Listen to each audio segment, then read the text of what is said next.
नमस्कार, मी नताशा चव्हाण. मराठा न्यूजच्या बातमीपत्रात आपल्या सर्वांचे स्वागत. ताज्या बातम्यांसाठी मराठा न्यूजला सबस्क्राईब करा आणि बेल आयकॉन प्रेस करा. भारत हा वेगाने आधुनिक तंत्रज्ञानाच्या दिशेने वाटचाल करणारा देश असून कृत्रिम बुद्धिमत्ता क्षेत्रात मोठी प्रगती साधण्यासाठी केंद्र सरकार सातत्याने प्रयत्न करत आहे.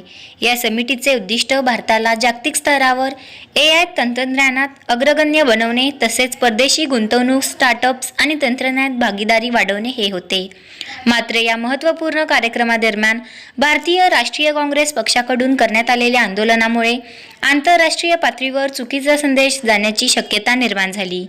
यामुळे परदेशी गुंतवणुकीदारांच्या विश्वासावर परिणाम होण्याबरोबरच भारताच्या अर्थव्यवस्थेची आणि स्टार्टअप क्षेत्राची प्रतिमा धोक्यात येण्याची भीती व्यक्त करण्यात आली.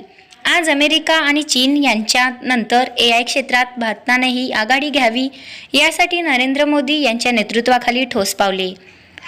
अशा राष्ट्रीय प्रगतीशी संबंधित उपक्रमांना देशांतर्गत राजकीय स्वार्थातून विरोध करणे ही अत्यंत निंदनीय व दुर्दैवी बाब असल्याचे आंदोलनकर्त्यांनी नमूद केले. भारतीय जनता पक्ष अक्कलकोटच्या वतीने देशहिताच्या मुद्द्यांवर ठाम भूमिका घेत पुढेही अशा प्रकारच्या राष्ट्रविरोधी कृत्यांचा निषेध करण्याचा निर्धार व्यक्त केला आहे. काँग्रेस पक्षाचा काँग्रेस पक्षाचा राजकीय विरोध हा होत राहील, पण मोदी साहेबांना विरोध करत करत काँग्रेस पक्ष हा देशाला विरोध करायला लागलेला आहे.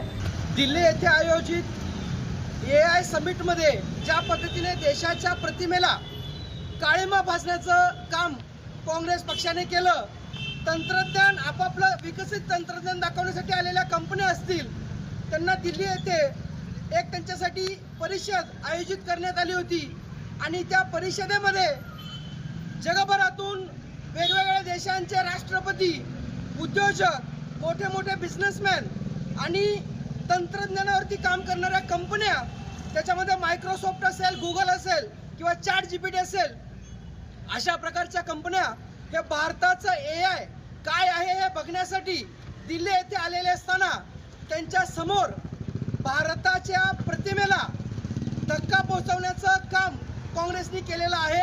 जे इन्व्हेस्ट करायला आले होते किंवा जे आपल्या देशातील कंपन्यांसोबत पार्टनरशिप करायला आले होते, तर त्या लोकांना असं जाणवलं की ज्या ठिकाणी सरकार आणि अपोजिशन भांडत असेल त्याच्यामुळं देशाच्या अर्थव्यवस्थेवरती याचं नुकसान होणार आहे.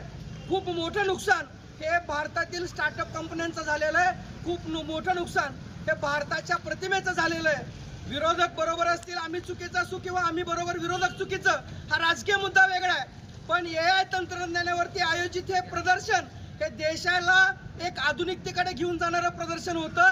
हे अमेरिकेपाठोपाठ, चायनाच्या पाठोपाठ भारताने सुद्धा AI तंत्रज्ञानामध्ये कूच करावी याच्यासाठी आपले प्रयत्न चालू होते. पण आपल्या या प्रयत्नाला आपल्याच देशातून विरोध होतोय, ही खरं तर निंदनीय गोष्ट आहे. हे कृत्य जे काँग्रेसने अर्धनग्न होऊन आंदोलन करण्याचा प्रयत्न केला, खरं तर काँग्रेसने संपूर्ण भारताच्या समोर स्वतःला नग्न करून घेतलेलं आहे. छत्रपती शिवाजी महाराज की AI टेक्नॉलॉजीचं संमेलन आयोजित केलं होतं.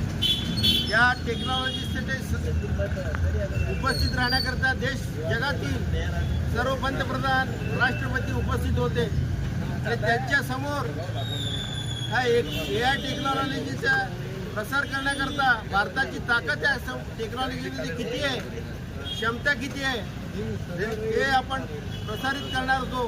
पण त्यावेळेस युवा काँग्रेसच्या वतीनं अर्धनग्न आंदोलन आयोजित केलं व आपली भारताची प्रतिमा डागाळण्यात आली.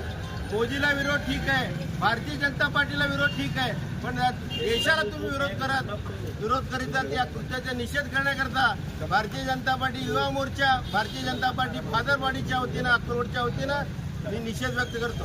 बोलो भारत माता की जय, बोलो भारत माता की जय. धिक्कार असो, धिक्कार असो काँग्रेस पक्षाचा, धिक्कार असो, धिक्कार असो, धिक्कार असो काँग्रेस पक्षाचा, धिक्कार असो.